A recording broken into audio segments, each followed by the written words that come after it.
Bom dia, oitavo ano.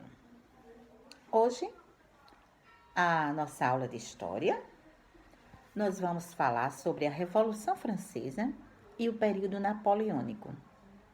Vamos lá. É um assunto bom também, a gente vai ver. A França antes da Revolução. A Revolução Francesa, ela foi um marco extremamente importante na história da civilização ocidental. Esse fato, então, marcou a passagem da modernidade para a idade contemporânea, que é a nossa hoje que nós estamos, certo? Essa revolução dinamitou as bases de um antigo regime na Europa, servindo então de inspiração para outros países absolutistas.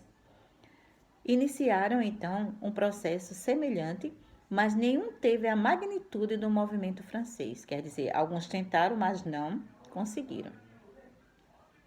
Na França, existiam então aproximadamente 25 milhões de pessoas, que estavam divididas hierarquicamente em 3 estados, ou ordens, denominados de primeiro, segundo e terceiro estado.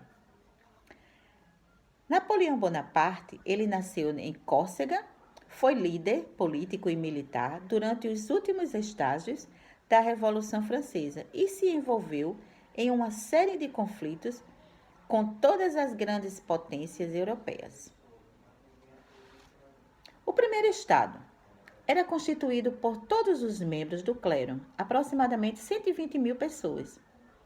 O segundo pelos nobres, tanto de interior como de corte, mais ou menos 350 mil pessoas. O terceiro estado era formado por 24 milhões de pessoas, era o único que pagava impostos e era constituído por banqueiros, comerciantes, artesãos, assalariados urbanos e camponeses. O primeiro e o segundo estado não pagavam impostos e viviam justamente de forma parasitária, apenas absorvendo recursos do país. Então, para você ver, né? Primeira ordem ou primeiro estado era o clero e não pagava impostos. Segunda ordem, nobreza, também não pagava impostos. A terceira ordem eram os demais setores da sociedade, pagavam impostos, sustentando a primeira e a segunda ordem. E eram excluídos de representação política, quer dizer, não podia participar da política. Veja que absurdo, né? A nobreza. Os reis e o alto clero, eles não exerciam nenhuma atividade, certo? Nenhuma atividade produtiva, ou seja, levavam uma vida dedicada só a festas, reuniões, gastando o dinheiro do povo com joias, vestimentas, caras, alimentação em excesso e etc. Era muito bom dessa forma, né? É interessante, então, salientar que havia 3 tipos de nobreza. Nobreza provincial, a mais tradicional, descendente dos senhores feudais, que ainda mantinham os camponeses em condições servil. Nobreza togada, os membros da alta burguesia que adquiriam os títulos de nobreza, mas eram discriminados por não terem o sangue azul. E a nobreza palaciana, que vivia de forma parasitária nos palácios fazendo a corte para os reis. A economia francesa, ela estava em fraca decadência por conta da má administração e da falta de planejamento. A gente sabe que se uma cidade não for bem planejada, né, isso, bem governada, é um caos, né?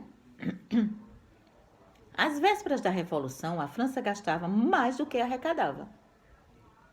Possível, né? Para se ter uma ideia, em 1789, ano em que se teve início a Revolução, os sans-culottes, eram artesãos ou trabalhadores de Paris, gastavam cerca de 88% do seu dinheiro apenas com a compra do pão. Tava sério, viu? Entre 1788 e 1789, então, fatores naturais contribuíram então para o colapso da economia. Então, aí já veio outro problema. Houve um período de grande seca no campo, que levou o país a uma grande fome e logo em seguida veio um inverno extremamente rigoroso. A população ela não tinha o que comer. Uma onda de saques ocorreu na França pré-revolucionária.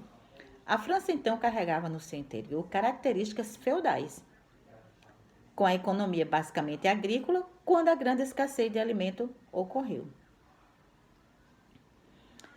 Um caso sério, né? A gente tá vendo. Realmente foi um caos. Mas a gente vai ficando por aqui e que na próxima aula nós vamos dar continuidade, tá bom? Tchau, tchau para vocês.